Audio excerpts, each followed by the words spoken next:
জানি সবাই মেহেদি পড়ায় ব্যস্ত আছেন, ভিডিও দেখার কোনো সময় নেই। তারপরও গরিবের ঈদ কেনাকাটা নিয়ে হাজির হয়ে গেলাম আজকের ভিডিওতে। কি কিনলাম না কিনলাম টুকিটাকি জিনিস সবার সাথে একটু শেয়ার করি যেহেতু ভিডিও করি।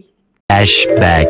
আসসালামু আলাইকুম। সবাই কেমন আছেন? আমরা আলহামদুলিল্লাহ ভালো আছি। এই তো জাদুর বাক্স নিয়ে হাজির হয়ে গেলাম। আর এই বাক্সের মধ্যে টুকিটাকি শপিং যাই করছি সবকিছু বাড়িতে আইনা এই বাক্সের মধ্যে বন্দি করে রাখছি। কারণ একেক দিন একেকবার গেছি আর টুকিটাকি জিনিস একেকবার কিনে নিয়ে আইছি। আগেভাগে একটা কথা কই, অনেকে আছে শপিং দেখলে আগে ট্যাগটা খোঁজে কোন ব্র্যান্ডের। তবে আমি মনে করি যেই কাপড়টা পরে সবচেয়ে স্বাচ্ছন্দ্য বোধ করা যাবে ওই কাপড়টাই আমার কাছে ব্র্যান্ডের। তবে ব্র্যান্ডের যেকোনো জিনিসে একটা ব্যাপার-স্যাপার আছে না, যারা বুঝে তারা তো বুঝে। যাই হোক, এদিকে আমার আব্বাজানের কাপড়-চোপড় দিয়ে শুরু করলাম। প্রথমে মাহিরের প্যান্ট শার্ট, তারপরে জুতা। আর এগুলো আমার বোন গিফট দিছে ঈদ প্লাস তার জন্মদিন উপলক্ষে। আর এই যে বড় আব্বাজানের স্কুল ড্রেসের জুতা শপিং করতে গিয়ে জুতাটাও দেখে পছন্দ হয়েছে। আর এমনিতেও জুতা লাগবে পরে কিনে নিয়েছি। জামাইয়ের টাকায় শপিং করতে ভালোই লাগে, তবে দুঃখের কথা হইলো শপিং এর তালিকায় সবার নাম থাকলেও নিজের নামটাই লেখে না। আসলেই পুরুষ মানুষ পরিবারের জন্য নিজের অনেক শখই ত্যাগ করে। আর এই যে এই জামাটা আমার শাশুড়ি মা একটু রঙিন কাপড় বেশি পছন্দ করে। আর এই পাঞ্জাবিটা আমার শ্বশুর আব্বার, জুতাটা আমার শাশুড়ি মায়ের উদ্দেশ্যে কিনা। আর এই লুঙ্গিটা আমার শ্বশুর আব্বার, তবে শ্বশুর আব্বা সাদা লুঙ্গির চেয়ে রঙিন একটু বেশি পছন্দ করে। আর এই যে সাদা প্যান্টটা আমার বড় আব্বাজান রাহিল নিজে পছন্দ করে রেখেছে, তার নাকি একটা সাদা প্যান্ট পরার খুব শখ। আগে যা কিনে দিতাম সবই পড়তো, ইদানিং আবার নিজের পছন্দ আছে, নিজের পছন্দ অনুযায়ী কিনতে পছন্দ করে। আর এই মানি ব্যাগটা আমি আমার জামাইরে গিফট করছি, কারণ মাঝে মাঝে দেখি পাবলিক প্লেসে পুরানো মানি ব্যাগটা বার করে, আমার কাছে দেখতে ভালো লাগে না। আর মার্কেটে গিয়ে দেখে মনে হয়েছে, তারপর একটা কিনে নিছে। আর এই যে চশমার ঘড়িটা আমার বড় আব্বা জানের, আমার বড় আব্বা জান আবার সুযোগের সদ্ব্যবহার করে। তারে শপিং এ নিয়ে গেলে যা যা পছন্দ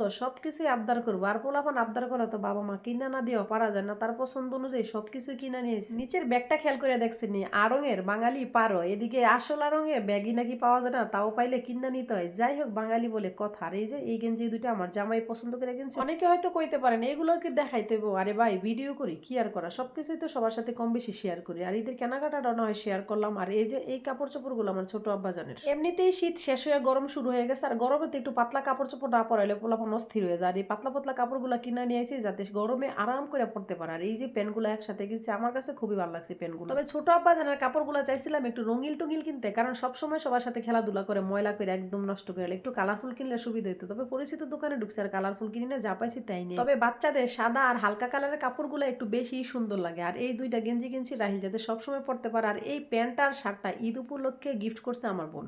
শার্টটা খুবই সুন্দর, এক পলক দেখে সবাই পছন্দ করছে। আর এই যে জুতাগুলো বার করলাম। আর সবচেয়ে মজার কথা হইলো রাহিল আর রাহিলের আব্বু দুইজনের পায়ের সাইজ মোটামুটি এখন একই রকম। পাঞ্জাবি পইরা যাতে এই জুতাগুলো পরে ঈদের নামাজ পড়তে পারে, বাপ ছেলের দুই জোড়া জুতা দুই কালার আনছি, একটা কালো আর একটা তো দেখতেই পারতেছেন। আর এই জুতাটা আমি আমার নিজের জন্য কিনছি, আমার কাছে খুব ভালো লাগছে। আর কাপড়গুলো কেনার পরে কয়বার যে ট্রায়াল দেওয়া হয়েছে, ব্যাগ এক একটা এক এক জায়গায় গিয়ে রয়েছে, একটার কাপড় আরেকটা ব্যাগের ভিতরে যায়, সবই এলোমেলো হয়ে গেছে। একটু সেটিং করে নিলাম। এই যে কাপড়গুলো রাহিলের আর এই কাপড়গুলো হয়েছে মাহিরের। এই তো দুই ভাইয়ের ঈদ শপিং, সবার কাপড় চোপড় গুলো আলাদা আলাদা সেট করে রাখলাম, দেখতেও কিন্তু সুন্দর দেখা যাইতেছে। আর এই ভিডিওটা কিছুদিন আগে এডিট করে রাখছিলাম, তারপরে আবার টুকিটাকি কেনাকাটা হয়েছে, আবার কিছু কাপড় চোপড় আমরা উপহারও পাইছি, এগুলোর সাথে ভিডিও করার সময়ই পাই না। যাই হোক, কেমন হয়েছে ভিডিওটা?